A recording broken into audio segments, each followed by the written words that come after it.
ಕಳೆದ ಒಂದು ವಾರದಿಂದ ಆಗ್ತಾ ಇರುವಂತಹ ಬೆಳವಣಿಗೆ ನೋಡಿದರೆ ಇಡೀ ಹೋರಾಟಕ್ಕೆ ಹಿಂದೂ ಮುಸ್ಲಿಂ ಅನ್ನುವಂತಹ ಒಂದು ಬಣ್ಣ ಬೆಳೆದು ಇಡೀ ರಾಜ್ಯದಲ್ಲಿ ದಂಗೆಯನ್ನು ಎಬ್ಬಿಸಿ ಧರ್ಮಸ್ಥಳ ಶ್ರೀ ಕ್ಷೇತ್ರದಲ್ಲಿ ಹಿಂದೂಗಳ ಪವಿತ್ರ ಧರ್ಮಸ್ಥಳ ಶ್ರೀ ಕ್ಷೇತ್ರದಲ್ಲಿ ನಡೆದಂತಹ ನೂರಾರು ಅತ್ಯಾಚಾರ ಕೊಲೆಗಳು ಅದರ ವಿರುದ್ಧ ನಡೀತಾ ಇರುವಂತಹ ಪ್ರತಿಭಟನೆಯನ್ನ ಈ ಕೋಮು ದಂಗೆಗೆ ತಿರುಗಿಸುವಂತಹ ಪ್ರಯತ್ನ ಒಂದು ದೊಡ್ಡ ಷಡ್ಯಂತ್ರ ನಡೀತಾ ಇದೆ.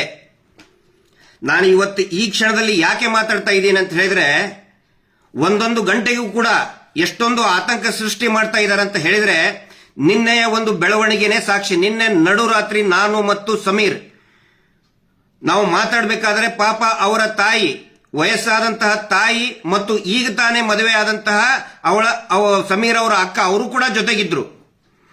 ನಿನ್ನೆ ಮಧ್ಯಾಹ್ನದ ಹೊತ್ತಿಗೆ ಪೊಲೀಸರು ಬಂದಾಗ ಅಳತಾ ಬೇಡ್ಕೊಂಡ್ರವರು. ಯಾರು? ಸಮೀರ್ ಅವರ ತಾಯಿ.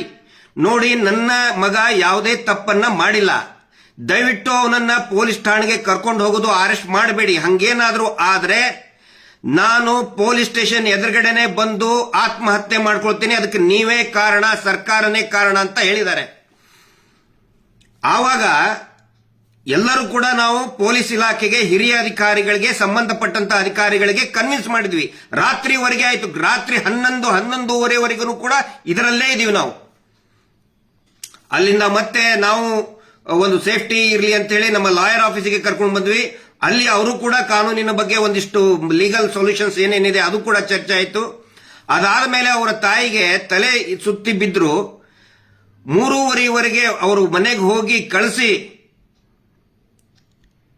ಎಲ್ಲರೂ ಅವ್ರವ್ರ ಮನೆಗೆ ಹೋದ್ರು. ಈಗ ಮತ್ತೆ ಬೆಳಗ್ಗೆಯಿಂದ ಒಂದು ಸುದ್ದಿ ಬರ್ತಾ ಇದೆ.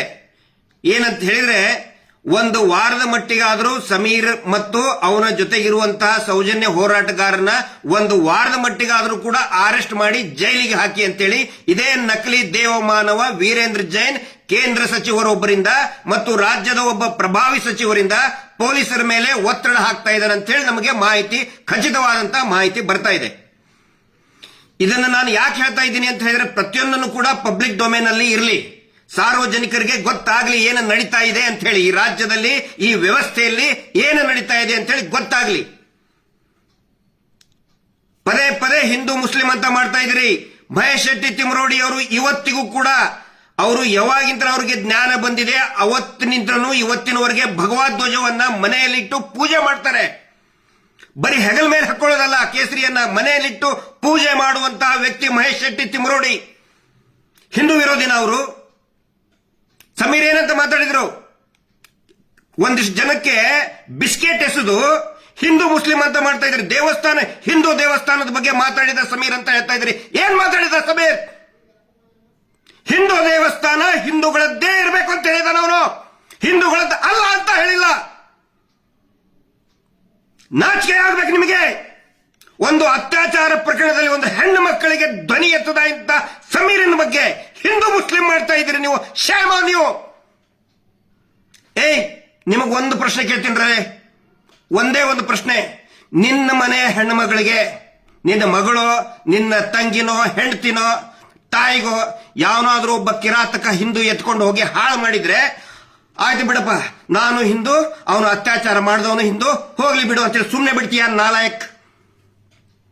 ಒಬ್ಬ ಮುಸಲ್ಮಾನ ಹೆಣ್ಣು ಮಗಳನ್ನ ಒಬ್ಬ ಮುಸಲ್ಮಾನ್ ಕಿರಾತಕ ಎತ್ಕೊಂಡು ಹೋಗಿ ಅತ್ಯಾಚಾರ ಮಾಡಿ ಹಾಳು ಮಾಡಿದ್ರೆ, ಆಯ್ತು ಬಿಡಪ್ಪ, ಮುಸಲ್ಮಾನ್ನೇ ಮಾಡಿದ ಬಿಡು ಅಂತ ಯಾರಾದ್ರೂ ಸುಮ್ಮನೆ ಬಿಡ್ತಾರ? ಕ್ರಿಶ್ಚಿಯನ್ರಿಗೂ ಕೇಳ್ತಾ ಇದ್ದೀನಿ, ಜೈನ್ರಿಗೂ ಕೇಳ್ತಾ ಇದ್ದೀನಿ, ದಯವಿಟ್ಟು ಈ ಸುಳ್ಳು ಸುಳ್ಳು ಪೋಸ್ಟ್ ಹಾಕ್ತಾ ಇರುವಂತ, ವಿಷ ಉಗುಳ್ತಾ ಇರುವಂತ, ಹಿಂದೂ ಮುಸಲ್ಮಾನ್ ಅಂತ ವಿಷ ಉಗುಳ್ತಾ ಇರುವಂತ ಪೋಸ್ಟ್ ಗಳನ್ನ ದಯವಿಟ್ಟು ನಂಬಬೇಡಿ. ಸಮೀರನ್ ಮೇಲೆ ಸೋಮೋಟೋ ಕೇಸ್ ಹಾಕ್ತಿರಲ್ಲ ನೀವು, ಸ್ವಯಂ ಪ್ರೇರಿತ ದೂರು ದಾಖಲೆನ ಮಾಡಿದ್ರಲ್ಲ, 299 ಅರೆಸ್ಟ್ ಮಾಡೋದಕ್ಕೆ ಬರೋದಿಲ್ಲ. ಸುಪ್ರೀಂ ಕೋರ್ಟಿನ ಆದೇಶ ಇದೆ, ಸುಪ್ರೀಂ ಕೋರ್ಟಿನ ಆದೇಶ ಇದೆ. ಆದ್ರೂ ಕೂಡ ನಿನ್ನೆ ಪೊಲೀಸರು ಬಂದು ಅರೆಸ್ಟ್ ಮಾಡಕ್ ಬಂದಿದ್ರಿ. ಈ ಕೋಮು ಗಲಭೆ ಎಬ್ಬಿಸ್ತಾ ಇರುವಂತ ಫೇಕ್ ಅಕೌಂಟ್ ನಲ್ಲಿ ಎಷ್ಟೋ ಜನ ಫೇಕ್ ಅಕೌಂಟ್ ನಲ್ಲಿ ಹಿಂದೂ ಮುಸಲ್ಮಾನ್ ಮಾಡ್ತಾ ಇದಾರಲ್ಲ, ಅವ್ರ ಮೇಲೆ ಯಾಕೆ ಸೋಮೋಟೋ ಕೇಸ್ ಇವತ್ತಿನವರೆಗೂ ರಿಜಿಸ್ಟರ್ ಆಗಲಿಲ್ಲ ಅನ್ನೋ ಪ್ರಶ್ನೆಯನ್ನ ನಾನು ಕೇಳ್ತಾ ಇದ್ದೀನಿ. ಅಂದ್ರೆ ಈ ವೀರೇಂದ್ರ ಜೈನ್ ನಕಲಿ ದೇವಮಾನವ ಸಿಕ್ಕಾಪಟ್ಟೆ ದುಡ್ಡಿದೆ, ದೇವಸ್ಥಾನವನ್ನ ಕಂಟ್ರೋಲ್ ಮಾಡ್ತಾನೆ. ಅವನ ಹತ್ರ ರಾಷ್ಟ್ರಪತಿಗಳು ಬರ್ತಾರೆ, ಪ್ರಧಾನ ಮಂತ್ರಿಗಳು ಬರ್ತಾರೆ, ಮುಖ್ಯಮಂತ್ರಿಗಳು ಬರ್ತಾರೆ, ಹೋಮ್ ಮಿನಿಸ್ಟರ್ ಬಂದು ಕಾಲ್ ಬಿಡ್ತಾರೆ, ಜಡ್ಜಸ್ಗಳು, ಹೈಕೋರ್ಟ್, ಸುಪ್ರೀಂ ಕೋರ್ಟ್ ಜಡ್ಜಸ್ಗಳು ಬಂದು ಅವ್ನು ಕಾಲ್ ಬಿಡ್ತಾರೆ ಅಂತ ಹೇಳಿದ್ರೆ ಅವನು ಏನ್ ಮಾಡಿದ್ದ ಅದೇ ನಿಜನಾ? ಅವನೇನ್ ಕಾನೂನಿಗಿಂತ ದೊಡ್ಡವನ? ಅವನು ನಕಲಿ ದೇವಮಾನವ ವೀರೇಂದ್ರ ಜೈನ್. ಅವನ ತಮ್ಮ 100 ಕೊಲೆಗಳನ್ನ ಮಾಡಿದ, 100 ಹೆಣ್ಣು ಮಕ್ಕಳನ್ನ ಕೊಂದು ಕೊಲೆ ಮಾಡಿ ನೇತ್ರಾವತಿ ನದಿಯಲ್ಲಿ ಕಾಡಿನಲ್ಲಿ ಬಿಸಾಕಿದ್ದಾನೆ. ಅದರ ಸಾಕ್ಷಿ ನನ್ನ ಹತ್ರ ಇದೆ. ಸುಳ್ಳು ಮಾತಾಡ್ತಾ ಇದ್ರೆ ನನಗೆ ಅರೆಸ್ಟ್ ಮಾಡ್ಕೊಂಡು ಹೋಗ್ಲಿ. ನಾನು ತಪ್ಪು ಮಾತಾಡ್ತಾ ಇದ್ರೆ, ನಾನು ದಾಖಲೆ ಸಾಕ್ಷಿಗಳನ್ನ ಕೊಡದೆ ಹೋದ್ರೆ ಫಸ್ಟ್ ನನ್ನನ್ನು ಅರೆಸ್ಟ್ ಮಾಡಿ ಅಂತ ಸರ್ಕಾರ ಕೇಳ್ತಾ ಇದ್ದೀನಿ. ನಾನು ಬೊಗಳೆ ಬಿಡ್ತಾ ಇಲ್ಲ.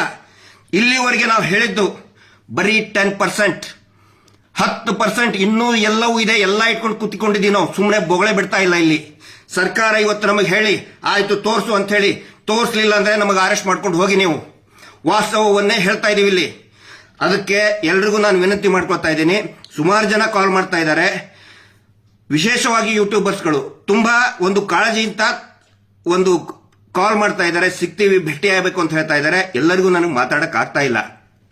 ಇನ್ನು ಸ್ವಲ್ಪ ಹೊತ್ತಿನಲ್ಲೇ ಸಮೀರ್ಗೆ ಬಳ್ಳಾರಿ ಕರ್ಕೊಂಡು ಹೋಗ್ಬೇಕು. ಇಲ್ಲಿ ನಮಗೆ ಮತ್ತೆ ಪೊಲೀಸರಿಗೆ ಯಾವುದೇ ಸಂಘರ್ಷ ಇಲ್ಲ. ಇವ್ರು ಏನ್ ಮಾಡ್ತಾ ಇದ್ದಾರೆ, ನಾವು ಪೊಲೀಸರ ಅಗೇನ್ಸ್ಟ್ ಮಾತಾಡಬೇಕು, ನಾವು ಆಂಟಿ ಪೊಲೀಸ್ ಅಂತ ತೋರಿಸಬೇಕು, ಆನಂತರ ನಾವು ಮೀಡಿಯಾ ವಿರುದ್ಧ ಮಾತಾಡಬೇಕು, ನಾವು ಮತ್ತೆ ಮೀಡಿಯಾ ಅಗೇನ್ಸ್ಟ್ ಅಂತ ತೋರಿಸಬೇಕು ಅನ್ನುವಂತಹ ಒಂದು ವಾತಾವರಣ ಸೃಷ್ಟಿ ಮಾಡ್ತಾ ಇದ್ದಾರೆ.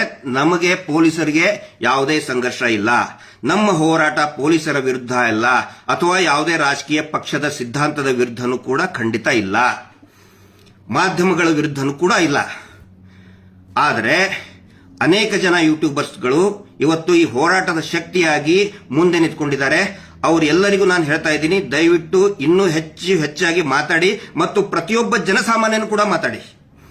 ಇದು ಬರೀ ನಮ್ಮ ಪ್ರತಿಷ್ಠೆ ಅಲ್ಲ, ನಾವೇ ಮಾತಾಡ್ಬೇಕಂತಿಲ್ಲ, ನಾವೇ ಮಾತಾಡ್ತಾ ಇದೀವಿ. ದಯವಿಟ್ಟು ಇನ್ನು ಮೇಲೆ ಪ್ರತಿಯೊಬ್ಬ ಜನಸಾಮಾನ್ಯನು ಕೂಡ ಪ್ರಶ್ನೆ ಕೇಳಿ, ಈ ವ್ಯವಸ್ಥೆಗೆ ಕೇಳಿ. ಸಮೀರ್ ಮೇಲೆ ಸೆಕ್ಷನ್ 299 BNS ಅರೆಸ್ಟ್ ಮಾಡೋ ಹಂಗೆ ಇಲ್ಲ, ಆದ್ರೂ ಕೂಡ ಬಂದ್ ಹೋಗಿ ಅಂತ ಇದ್ದಾರೆ. ನಾವು ಹೋಗ್ತೇವೆ. ಪೊಲೀಸರಿಗೆ ನಾನು ಮಾತು ಕೊಟ್ಟಿದ್ದೀನಿ, ಸಮೀರನ್ನು ನಾನು ಕರ್ಕೊಂಡು ಬಂದೇ ಬರ್ತೀನಿ. ಮತ್ತೆ ಪೊಲೀಸರು ಕೂಡ ತುಂಬಾ ಚೆನ್ನಾಗಿ ಸ್ಪಂದನೆ ಮಾಡಿದ್ದಾರೆ. ಅಲ್ಲಿ ಇರುವಂತಹ ಠಾಣಾಧಿಕಾರಿ ಇರ್ಬೋದು, ಬಳ್ಳಾರಿ ಅವರು ಇರ್ಬೋದು, ಹಿರಿಯ ಅಧಿಕಾರಿಗಳಿರ್ಬೋದು, ಮತ್ತು ಕರ್ಕೊಂಡು ಬಂದಂತ ನಿನ್ನೆ ನಮ್ಮ ಜೊತೆಗಿದ್ದಂತ ಎಲ್ಲಾ ಸ್ಟಾಫ್ಗಳು ಕೂಡ, ಬಳ್ಳಾರಿ ಪೊಲೀಸರು ಇರ್ಬೋದು, ಜಿಗಣಿ ಇರ್ಬೋದು, ಎಲ್ಲರೂ ಕೂಡ ಚೆನ್ನಾಗಿ ವರ್ತನೆ ಮಾಡಿದ್ದಾರೆ. ಆದ್ರೆ ನೋಡಿ, ಈ ಶೀನಪ್ಪ ಅನ್ನುವಂತ ವ್ಯಕ್ತಿ ಎಲ್ಲಾ ಯೂಟ್ಯೂಬರ್ಸ್ಗಳಿಗೂ ಕೂಡ ನೋಟಿಸ್ ಕೊಟ್ಟು ಬ್ಲಾಕ್ ಮಾಡಿಸಿದ. ಅದೇ ಶೀನಪ್ಪನ ವಿರುದ್ಧ 10 ವರ್ಷದವರೆಗೆ ಶಿಕ್ಷೆ ಆಗುವಂತಹ ಸುಗ್ರೀವಾಜ್ಞೆ ಇದ್ರೂ ಕೂಡ ಯಾಕೆ ಅರೆಸ್ಟ್ ಮಾಡ್ತಾ ಇಲ್ಲ? ಯಾಕೆ ಅವನು ಕರ್ಸ್ಕೊಳ್ಳಿಲ್ಲ ಪೊಲೀಸ್ ಸ್ಟೇಷನ್ಗೆ? ಇವರು ಮಾಡ್ತಾ ಇರೋ ಮೀಟರ್ ಬಡ್ಡಿ ದಂಧೆಯಿಂದ ಊರೂರಲ್ಲಿ ಹೆಣಗಳು ಬೀಳ್ತಾ ಇದೆ. ಇದೇ ಧರ್ಮೋದ್ಯಮಿ ವೀರೇಂದ್ರ ಜೈನ್ ಮಾಡ್ತಾ ಇರುವಂತಹ ಒಂದು ಡ್ರಾಮಾ ಕಂಪನಿ, ಗ್ರಾಮ ಅಭಿವೃದ್ಧಿ ಯೋಜನೆ, ಅದರಿಂದ ಊರೂರಲ್ಲಿ ಜಗಳ ಆಗ್ತಾ ಇದೆ ರೀ. ಆತ್ಮಹತ್ಯೆ ಆಗಿದೆ. ಇಲ್ಲೇ ಚಿಕ್ಕಬಳ್ಳಾಪುರದಲ್ಲಿ ಒಬ್ಬ 2 ವರ್ಷದ ನವ ವಿವಾಹಿತೆ ಅರ್ಪಿತಾ ಅನ್ನೋಂಥವ್ರು ಊರಲ್ಲಿ ಹಾಕೊಂಡಿದ್ದಾರೆ. ಫೋಟೋ ಕೂಡ ಕಳಿಸಿದೀವಿ ನಾವು. ಯಾಕೆ ಅರೆಸ್ಟ್ ಮಾಡ್ತಾ ಇಲ್ಲ ಅವನ್ನ? ಯಾಕೆ ತನಿಖೆ ಆಗ್ತಾ ಇಲ್ಲ? ಕಾನೂನ್ಗಿಂತ ದೊಡ್ಡವನ? ಸಂವಿಧಾನಕ್ಕಿಂತ ದೊಡ್ಡವರಾದ್ರೆ ಎಲ್ಲಾದ್ರು? ಇದನ್ನ ನಾನು ಕೇಳ್ತಾ ಇದ್ದೀನಿ. ಪಾಪ ಸಮೀರ್ ಒಂದು ನ್ಯಾಯದ ಆಗ್ರಹ ಮಾಡಿದ್ದಕ್ಕೆ ಅವನ ಮೇಲೆ ಸೋಮೋಟೋ ಅಂದ್ರೆ ಸ್ವಯಂ ಪ್ರೇರಿತ ದೂರು ದಾಖಲು ಮಾಡಿದ್ರಿ.